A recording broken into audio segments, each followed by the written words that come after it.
Friends ನೋಡ್ಬೋದು ನಾವು ಮೊದಲನೇದಾಗಿ ಮುಂಗಾರು ರೈತರ ಬೆಳೆ ಸಮೀಕ್ಷೆ 2026-27 ಈ ಆ್ಯಪನ್ನು ಇನ್ಸ್ಟಾಲ್ ಮಾಡಿಕೊಳ್ಳಬೇಕಾಗುತ್ತೆ. ನೋಡ್ಬೋದು ಫ್ರೆಂಡ್ಸ್, ಈ ಆ್ಯಪನ್ನು ನಮ್ಮ ಮೊಬೈಲ್ನ ಪ್ಲೇಸ್ಟೋರ್ ಮೂಲಕ ನಮ್ಮ ಮೊಬೈಲ್ನಲ್ಲಿ ಇನ್ಸ್ಟಾಲ್ ಮಾಡಿಕೊಳ್ಳಬೇಕಾಗುತ್ತೆ. ಅದೇ ಥರ ಈ ಆ್ಯಪ್ನ ಲಿಂಕನ್ನು ಕೂಡ ನಾನು ವಿಡಿಯೋದ ಕೆಳಗಡೆ ಡಿಸ್ಕ್ರಿಪ್ಷನಲ್ಲಿ ಕೊಟ್ಟಿರುತ್ತೇನೆ. ನೀವು ನೇರವಾಗಿ ಆ ಲಿಂಕನ್ನು ಸೆಲೆಕ್ಟ್ ಮಾಡಿ ನಿಮ್ಮ ಮೊಬೈಲ್ನಲ್ಲಿ ನಿಮ್ಮ ಬೆಳೆಯ ಸಮೀಕ್ಷೆಯನ್ನು ಮಾಡಬೇಕಾದ್ರೆ ಈ ಆ್ಯಪನ್ನು ಇನ್ಸ್ಟಾಲ್ ಮಾಡಿಕೊಳ್ಳಬೇಕಾಗುತ್ತೆ. ಬನ್ನಿ ಫ್ರೆಂಡ್ಸ್, ನಾನು ಇವಾಗ ನನ್ನ ಮೊಬೈಲ್ ಮೂಲಕ ಈ ಆ್ಯಪನ್ನು ಇನ್ಸ್ಟಾಲ್ ಮಾಡಿಕೊಳ್ಳುತ್ತೇನೆ. ಓಕೆ ಫ್ರೆಂಡ್ಸ್, ನೋಡ್ಬೋದು ನಾನು ಇವಾಗ ನನ್ನ ಮೊಬೈಲ್ನಲ್ಲಿ ಇನ್ಸ್ಟಾಲ್ ಮಾಡಿರೋದ್ರಿಂದ ಇಲ್ಲಿ ಓಪನ್ ಅಂತ ಬರುತ್ತಾ ಇದೆಯಲ್ಲ, ಈ ಆ್ಯಪನ್ನು ಓಪನ್ ಕೊಡಬೇಕಾಗುತ್ತೆ. ಕೊಟ್ಟ ಮೇಲೆ ನೋಡ್ಬೋದು ಫ್ರೆಂಡ್ಸ್, ಇಲ್ಲಿ ಈ ಆ್ಯಪ್ ಓಪನ್ ಆಗ್ತಾ ಇದೆ. ರೈತರ ಬೆಳೆ ಸಮೀಕ್ಷೆ 2026-27. ಅದೇ ಥರ ನೋಡ್ಬೋದು ಫ್ರೆಂಡ್ಸ್, ಇಲ್ಲಿ ಟರ್ಮ್ಸ್ ಆ್ಯಂಡ್ ಕಂಡೀಷನ್ ಇರುತ್ತೆ. ಇದನ್ನು ಓದಿಕೊಂಡು ಇಲ್ಲಿ ಐ ಅಗ್ರಿ ಅಂತಿದೆಯಲ್ಲ ಫ್ರೆಂಡ್ಸ್, ಅದನ್ನು ಕೊಡಬೇಕಾಗುತ್ತೆ. ಕೊಟ್ಟ ಮೇಲೆ ನೋಡ್ಬೋದು ಫ್ರೆಂಡ್ಸ್, ಇಲ್ಲಿ ರೈತರ ಬೆಳೆ ಸಮೀಕ್ಷೆ 2026-27 ಋತು ಮುಂಗಾರು. ನೋಡ್ಬೋದು ಫ್ರೆಂಡ್ಸ್, ಇಲ್ಲಿ ನಿರ್ಗಮಿಸು ಅಥವಾ ಈ KYC ಮೂಲಕ ಆಧಾರ್ ದೃಢೀಕರಿಸಿ. ನೋಡ್ಬೋದು ಫ್ರೆಂಡ್ಸ್, ಇಲ್ಲಿ ಮೊದಲನೇದಾಗಿ ನಿರ್ಗಮಿಸಿ ಅಥವಾ ಈ KYC ಮೂಲಕ ಆಧಾರ್ ದೃಢೀಕರಿಸಿ ಅಂತಿದೆಯಲ್ಲ ಫ್ರೆಂಡ್ಸ್, ಅದನ್ನು ಸೆಲೆಕ್ಟ್ ಮಾಡಬೇಕಾಗುತ್ತೆ. ಸೆಲೆಕ್ಟ್ ಮಾಡಿದ ಮೇಲೆ ನೋಡ್ಬೋದು ಫ್ರೆಂಡ್ಸ್, ಇಲ್ಲಿ ಮೊದಲನೇದಾಗಿ ಈ KYC ಈ ಸರ್ವಿಸ್ ಅಂತಿದೆಯಲ್ಲ ಫ್ರೆಂಡ್ಸ್, ಅದನ್ನು ಸೆಲೆಕ್ಟ್. ಓಕೆ ಫ್ರೆಂಡ್ಸ್, ನೋಡ್ಬೋದು ಇಲ್ಲಿ ಈ KYC ಸೇವೆ ಸರ್ವಿಸ್ ಅಂತಿದೆಯಲ್ಲ ಫ್ರೆಂಡ್ಸ್, ಅದರಲ್ಲಿ ಇಲ್ಲಿ ಕೆಳಗಡೆ ನೋಡ್ಬೋದು ಫ್ರೆಂಡ್ಸ್, ಇಲ್ಲಿ ನಮ್ಮ ಆಧಾರ್ ಕಾರ್ಡ್ ನಂಬರ್ ಹಾಕಿ ಇಲ್ಲಿ ಚೆಕ್ ಬಾಕ್ಸನ್ನು ಸೆಲೆಕ್ಟ್ ಮಾಡಿ ನೋಡ್ಬೋದು ಫ್ರೆಂಡ್ಸ್, ಇಲ್ಲಿ OTP ಸೆಲೆಕ್ಟ್ ಮಾಡಿ ನಮ್ಮ ಮೊಬೈಲ್ಗೆ ಅಥವಾ ನಮ್ಮ ಆಧಾರ್ ಕಾರ್ಡಿಗೆ ಯಾವ ಮೊಬೈಲ್ ನಂಬರ್ ಲಿಂಕ್ ಇರುತ್ತೆ ಆ ಮೊಬೈಲ್ಗೆ ಒಂದು OTP ಬರುತ್ತೆ. OTP ಎಂಟ್ರಿ ಮಾಡಬೇಕಾಗುತ್ತೆ. ಅದೇ ಥರ ಬನ್ನಿ ಫ್ರೆಂಡ್ಸ್, ನಾವಿವಾಗ ಇಲ್ಲಿ ನಮ್ಮ ಆಧಾರ್ ಕಾರ್ಡ್ ನಂಬರ್ ಕೇಳುತ್ತಲ್ಲ, ಇಲ್ಲಿ ನಮ್ಮ ಆಧಾರ್ ಕಾರ್ಡ್ ನಂಬರನ್ನು ಹಾಕಿ OTP ಜನರೇಟ್ ಮಾಡೋಣ. ಓಕೆ ಫ್ರೆಂಡ್ಸ್, ನೋಡ್ಬೋದು ನಾವು ಮೇಲ್ಗಡೆ ನಮ್ಮ ಆಧಾರ್ ಕಾರ್ಡ್ ನಂಬರನ್ನು ಹಾಕಿದ್ದೇವೆ. ಅದೇ ಥರ ಇಲ್ಲಿ OTP ಅಂತಿದೆ ಫ್ರೆಂಡ್ಸ್, ಅದನ್ನು ಸೆಲೆಕ್ಟ್ ಮಾಡಬೇಕಾಗುತ್ತೆ. ಸೆಲೆಕ್ಟ್ ಮಾಡಿದ ಮೇಲೆ ನೋಡ್ಬೋದು ಫ್ರೆಂಡ್ಸ್, ಇಲ್ಲಿ OTP ಪಡೆಯಿರಿ ಅಥವಾ ಜನರೇಟ್ OTP ಅಂತಿದೆಯಲ್ಲ ಫ್ರೆಂಡ್ಸ್, ಅದನ್ನು ಕೊಡಬೇಕಾಗುತ್ತೆ. ಕೊಟ್ಟ ಮೇಲೆ ನೋಡ್ಬೋದು ಫ್ರೆಂಡ್ಸ್, ಇಲ್ಲಿ OTP ನಮೂದಿಸಿ ಅಂತಿದೆ. ನಮ್ಮ ಆಧಾರ್ ಕಾರ್ಡಿಗೆ ಅಥವಾ ನಮ್ಮ ಮೊಬೈಲ್ಗೆ ಒಂದು OTP ಬರುತ್ತೆ. OTPಯನ್ನು ಇಲ್ಲಿ ಹಾಕಿ ಸಲ್ಲಿಸಿ ಸಬ್ಮಿಟ್ ಅಂತಿದೆಯಲ್ಲ ಫ್ರೆಂಡ್ಸ್, ಅದನ್ನು ಕೊಡಬೇಕಾಗುತ್ತೆ.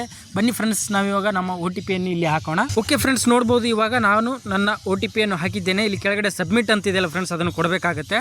ಕೊಟ್ಟ ಮೇಲೆ ನೋಡ್ಬೋದು ಫ್ರೆಂಡ್ಸ್, ಮುಂದೆ ಡೀಟೇಲ್ಸ್ ಬರುತ್ತೆ. ನೋಡ್ಬೋದು ಫ್ರೆಂಡ್ಸ್, ಇಲ್ಲಿ ಅಲೌ ಕೇಳ್ತಾ ಇದೆ, ಇದನ್ನು ಅಲೌ ಕೊಡಬೇಕಾಗುತ್ತೆ. ಲೊಕೇಶನ್ ಅಲೌ ಕೇಳ್ತಾ ಇದೆ ಫ್ರೆಂಡ್ಸ್, ಲೊಕೇಶನ್ ಅನ್ನು ಕೂಡ ನೋಡ್ಬೋದು ಫ್ರೆಂಡ್ಸ್, ಇಲ್ಲಿ ನಮ್ಮ ಲೊಕೇಶನ್ ಅನ್ನು ಕೂಡ ಆನ್ ಮಾಡಿಕೊಳ್ಳಬೇಕಾಗುತ್ತೆ. ಅದೇ ಥರ ನೋಡ್ಬೋದು ಫ್ರೆಂಡ್ಸ್, ಇಲ್ಲಿ ನಮ್ಮ ಡೀಟೇಲ್ಸ್ ಓಪನ್ ಆಗುತ್ತೆ. Name, relation name, date of birth, ವಿಳಾಸ, ಮೊಬೈಲ್ ಸಂಖ್ಯೆ ಮತ್ತು ಅದೇ ಥರ ನೋಡ್ಬೋದು ಫ್ರೆಂಡ್ಸ್, ಇಲ್ಲಿ ಸಕ್ರಿಯಗೊಳಿಸಿ ಅಂತಿದೆಯಲ್ಲ ಫ್ರೆಂಡ್ಸ್, ಸರಿ ಇದ್ದ ಮೇಲೆ ಇಲ್ಲಿ ಕೆಳಗಡೆ ಸಕ್ರಿಯಗೊಳಿಸಿ ಅಂತಿದೆಯಲ್ಲ, ಅದನ್ನು ಕೊಡಬೇಕಾಗುತ್ತೆ.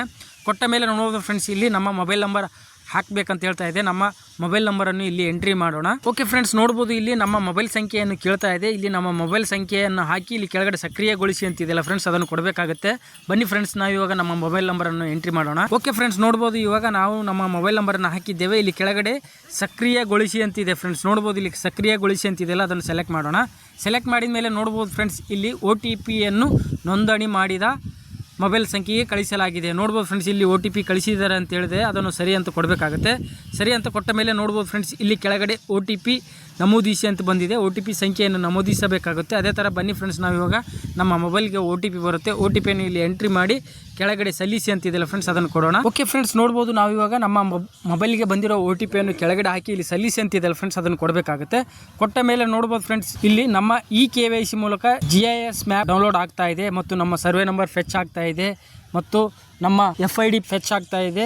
ಅದೇ ಥರ ನೋಡ್ಬೋದು ಫ್ರೆಂಡ್ಸ್, ಇಲ್ಲಿ ಈ ಥರ ಫೆಚ್ ಆಗುವವರೆಗೂ ವೇಟ್ ಮಾಡಬೇಕಾಗುತ್ತೆ. ಫ್ರೆಂಡ್ಸ್, ನೋಡ್ಬೋದು ಮಾಸ್ಟರ್ ವಿವರಗಳನ್ನು ಡೌನ್ಲೋಡ್ ಮಾಡಲಾಗುತ್ತಿದೆ, ನಿರೀಕ್ಷಿಸಿ ದೃಢೀಕರಿಸಿದ್ದೇವೆ. ನೋಡ್ಬೋದು ಫ್ರೆಂಡ್ಸ್, ಇಲ್ಲಿ ನಮ್ಮ ಹೊಲದ ಸರ್ವೆ ನಂಬರ್ ಕೂಡ ಬರುತ್ತೆ ಮತ್ತು ನಮ್ಮ FID ಕೂಡ ಬರುತ್ತೆ, ನಮ್ಮ ಹೆಸರು ಕೂಡ ಬರುತ್ತೆ ಮತ್ತು ನಮ್ಮ ಹೆಸರು, ಸರ್ವೆ ನಂಬರ್ ಮತ್ತು ಹೊಲದ ವಿಸ್ತೀರ್ಣ ಬರುತ್ತೆ. ಇದು ಸರಿ ಇದ್ದ ಮೇಲೆ ಇಲ್ಲಿ ಅಲೌ ಕೊಡಬೇಕಾಗುತ್ತೆ. ಕೊಟ್ಟ ಮೇಲೆ ನೋಡ್ಬೋದು ಫ್ರೆಂಡ್ಸ್, ಇಲ್ಲಿ ನಮ್ಮ FID ನಂಬರ್ ಬರುತ್ತೆ, ನಮ್ಮ ರೈತನ ಹೆಸರು ಬರುತ್ತೆ ಮತ್ತು ಗ್ರಾಮ, ಸರ್ವೆ ನಂಬರ್ ಮತ್ತು ಮಾಲೀಕನ ವಿವರ, ಹೊಲದ ವಿಸ್ತೀರ್ಣ ಮತ್ತು ನೋಡ್ಬೋದು ಫ್ರೆಂಡ್ಸ್, ಇಲ್ಲಿ ನಮಗೆ ನಮ್ಮ ಬೆಳೆಯ ಸಮೀಕ್ಷೆ ಮಾಡಬೇಕಾದ್ರೆ ಇಲ್ಲಿ ನೋಡ್ಬೋದು ಫ್ರೆಂಡ್ಸ್, ಇಲ್ಲಿ ಬೆಳೆ ಸಮೀಕ್ಷೆ ವರದಿ ಅಂತಿದೆಯಲ್ಲ ಫ್ರೆಂಡ್ಸ್, ಅದನ್ನು ಸೆಲೆಕ್ಟ್ ಮಾಡಬೇಕಾಗುತ್ತೆ. ಅದೇ ಥರ ನಿಮ್ಮ ಹತ್ರ ಏನಾದರೂ ತಪ್ಪು ಸರ್ವೆ ನಂಬರ್, ಸರ್ವೆ ಹೊಲದ ವಿಸ್ತೀರ್ಣ ಸರಿಯಾಗಿ ಬರದಿದ್ದರೆ ಇಲ್ಲಿ ರದ್ದುಪಡಿಸಿ ಅಂತಿದೆಯಲ್ಲ ಫ್ರೆಂಡ್ಸ್, ಅದನ್ನು ಸೆಲೆಕ್ಟ್ ಮಾಡಿ ನೀವು ಕರೆಕ್ಷನ್ ಮಾಡಿಕೊಳ್ಳಬಹುದು. ಅದೇ ಥರ ನೋಡ್ಬೋದು ಫ್ರೆಂಡ್ಸ್, ನಾನು ಇವಾಗ ನನ್ನ ಓಕೆ ಫ್ರೆಂಡ್ಸ್, ನೋಡ್ಬೋದು ಇಲ್ಲಿ ಸೂಚನೆ ಬೆಳೆ ಸಮೀಕ್ಷೆ ಆರಂಭಿಸಲು ಸರ್ವೆ ನಂಬರನ್ನು ಆಯ್ಕೆ ಮಾಡಿ ಅಂತಿದೆ ಫ್ರೆಂಡ್ಸ್. ನೋಡ್ಬೋದು ಇಲ್ಲಿ ನಮ್ಮ ಸರ್ವೆ ನಂಬರ್ ಕಾಣ್ತಾ ಇದೆಯಲ್ಲ, ಆ ಸರ್ವೆ ನಂಬರನ್ನು ಸೆಲೆಕ್ಟ್ ಮಾಡಬೇಕಾಗುತ್ತೆ. ಸೆಲೆಕ್ಟ್ ಮಾಡಿದ ಮೇಲೆ ನೋಡ್ಬೋದು ಫ್ರೆಂಡ್ಸ್, ಇಲ್ಲಿ ನಮ್ಮ ಮಾಲೀಕನ ವಿವರ ಬರುತ್ತೆ. ಅದೇ ಥರ ನೋಡ್ಬೋದು ಫ್ರೆಂಡ್ಸ್, ಇಲ್ಲಿ GPS ACC 4 ಮೀಟರ್ಸ್ ಇರಬೇಕಾಗುತ್ತೆ. ಅದೇ ಥರ ನೋಡ್ಬೋದು ಫ್ರೆಂಡ್ಸ್, ಇಲ್ಲಿ ಎಷ್ಟು ಹೊಲದ ಎಷ್ಟು ಎಕರೆ ಇದೆ, ಎಷ್ಟು ಗುಂಟೆ ಇದೆ ಎನ್ನುವುದರ ಸಂಪೂರ್ಣವಾದ ಮಾಹಿತಿ ಬರುತ್ತೆ. ಅದೇ ಥರ ನೋಡ್ಬೋದು ಫ್ರೆಂಡ್ಸ್, ಇಲ್ಲಿ GPS ಲೊಕೇಶನ್ ಕೂಡ ಬರುತ್ತೆ. ಈ ಬೆಳೆ ನಮ್ಮ ಹೊಲದ ಬೆಳೆ ಸಮೀಕ್ಷೆ ಮಾಡಬೇಕಾದ್ರೆ ನಾವು ಹೊಲದ GPS ಲೊಕೇಶನ್ ಒಳಗಡೆ ಇರಬೇಕಾಗುತ್ತೆ. ಅದೇ ಥರ ನೋಡ್ಬೋದು ಫ್ರೆಂಡ್ಸ್, ಇಲ್ಲಿ ಬೆಳೆಯ ವಿವರ ದಾಖಲಿಸಿ ಅಂತಿದೆಯಲ್ಲ ಫ್ರೆಂಡ್ಸ್, ಅದನ್ನು ಸೆಲೆಕ್ಟ್ ಮಾಡಬೇಕಾಗುತ್ತೆ.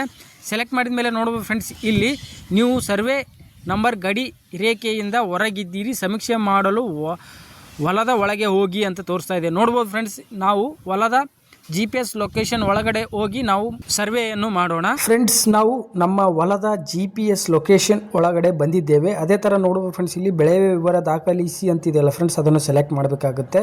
ಸೆಲೆಕ್ಟ್ ಮಾಡಿದ ಮೇಲೆ ನೆಕ್ಸ್ಟ್ ಸ್ಕ್ರೀನ್ ನೋಡ್ಬೋದು ಫ್ರೆಂಡ್ಸ್, ಇಲ್ಲಿ ರೈತರ ಜಮೀನಿನಲ್ಲಿ ವ್ಯವಸಾಯಕ್ಕೆ ಬಳಕೆಯಾಗದ ಪ್ರದೇಶವಿದೆಯೇ ಅಥವಾ ಮನೆ ಕೊಟ್ಟಿಗೆ ಈ ಥರ ಇರುತ್ತೆ. ಅದರಲ್ಲಿ ನಿಮ್ಮ ಅದು ಇದ್ದರೆ ಅದನ್ನು ಹೌದು ಸೆಲೆಕ್ಟ್ ಮಾಡಿ, ಇಲ್ಲಾಂದರೆ ಇಲ್ಲ ಅಂತ ಸೆಲೆಕ್ಟ್ ಮಾಡ್ಬೋದು. ನೋಡ್ಬೋದು ಫ್ರೆಂಡ್ಸ್, ಇಲ್ಲಿ ಇಲ್ಲ ಅಂತ ಸೆಲೆಕ್ಟ್ ಮಾಡಬೇಕು. ನೆಕ್ಸ್ಟ್ ಈ ತಾಕಿನಲ್ಲಿ ಹಾಳು ಪ್ರದೇಶ ಇದೆಯೇ ಅಥವಾ ಇಲ್ಲವೇ ಎಂದು ಇಲ್ಲಿ ಸೆಲೆಕ್ಟ್ ಮಾಡಬೇಕಾಗತ್ತೆ.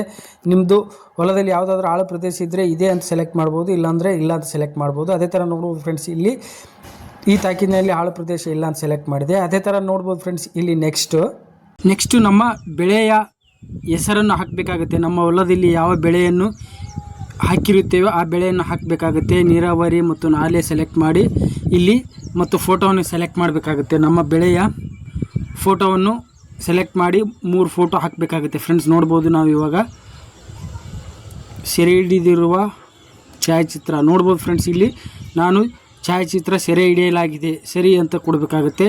ನೆಕ್ಸ್ಟ್ ಸೆಕೆಂಡ್ ಫೋಟೋವನ್ನು ಕ್ಲಿಕ್ ಮಾಡಬೇಕಾಗುತ್ತೆ. ನೋಡ್ಬೋದು ಇದೇ ರೀತಿಯಾಗಿ ನೀವು ಕೂಡ ನಿಮ್ಮ ಹೊಲದ ಬೆಳೆಯನ್ನು ಎಂಟ್ರಿ ಮಾಡಿ ಮತ್ತು ನೀರಾವರಿಯ ರೂಪ ಯಾವುದು ಎಂದು ಸೆಲೆಕ್ಟ್ ಮಾಡಿ. ಅದೇ ಥರ ನೋಡ್ಬೋದು ಫ್ರೆಂಡ್ಸ್, ಇಲ್ಲಿ ಸೆಕೆಂಡ್ ಫೋಟೋವನ್ನು ಅಪ್ಲೋಡ್ ಮಾಡಿದ್ದೇನೆ. ಅದೇ ಥರ ಮೂರನೇ ಫೋಟೋವನ್ನು ಅಪ್ಲೋಡ್ ಮಾಡಬೇಕಾಗುತ್ತೆ. ನೋಡ್ಬೋದು ಫ್ರೆಂಡ್ಸ್, ಇಲ್ಲಿ 3ನೇ ಫೋಟೋ ಕೂಡ ನಾನು ಅಪ್ಲೋಡ್ ಮಾಡುತ್ತಿದ್ದೇನೆ. ನೋಡ್ಬೋದು ಫ್ರೆಂಡ್ಸ್, ಇಲ್ಲಿ ನನ್ನ ಹೊಲದ ಬೆಳೆಯ 3 ಫೋಟೋಗಳನ್ನು ಅಪ್ಲೋಡ್ ಮಾಡಿದ್ದೇನೆ. ಅದೇ ಥರ ಇಲ್ಲಿ ಕೆಳಗಡೆ ನೋಡ್ಬೋದು ಫ್ರೆಂಡ್ಸ್, ಮಾಹಿತಿ ಸೇರಿಸಿ ಅಂತಿದೆಯಲ್ಲ ಫ್ರೆಂಡ್ಸ್, ಅದನ್ನು ಕೊಡಬೇಕಾಗುತ್ತೆ. ಕೊಟ್ಟ ಮೇಲೆ ನಮ್ಮ ಸರ್ವೆಯ ಡೀಟೇಲ್ಸ್ ಬರುತ್ತೆ, ಹೊಲ ಮತ್ತು ಯಾವ ಬೆಳೆ ಬರುತ್ತೆ. ಅದಾದಮೇಲೆ ವಿವರ ಉಳಿಸಿ ಅಂತ ಕೊಟ್ಟರೆ ನಮ್ಮ ಹೊಲದ ಬೆಳೆ ಸರ್ವೆ ಕಂಪ್ಲೀಟ್ ಆಗುತ್ತೆ ಫ್ರೆಂಡ್ಸ್. ಓಕೆ ಫ್ರೆಂಡ್ಸ್, ಇದೇ ರೀತಿಯಾಗಿ ನೀವು ಕೂಡ ನಿಮ್ಮ ಮೊಬೈಲ್ನಲ್ಲಿಯೇ ಬೆಳೆ ಸಮೀಕ್ಷೆಯನ್ನು ನಿಮ್ಮ ಮೊಬೈಲ್ನಲ್ಲಿಯೇ ಮಾಡಿಕೊಳ್ಳಬಹುದು ಫ್ರೆಂಡ್ಸ್. ಓಕೆ ಫ್ರೆಂಡ್ಸ್, ನಿಮಗೆ ಈ ವಿಡಿಯೋ ಇಷ್ಟ ಆದರೆ ವಿಡಿಯೋನ ಲೈಕ್ ಮಾಡಿ, ಶೇರ್ ಮಾಡಿ ಮತ್ತು ನನ್ನ ಚಾನಲನ್ನು ಸಬ್ಸ್ಕ್ರೈಬ್ ಮಾಡ್ಕೊಳ್ಳಿ ಅಂತ ಹೇಳ್ತಾ ಧನ್ಯವಾದಗಳು ಫ್ರೆಂಡ್ಸ್.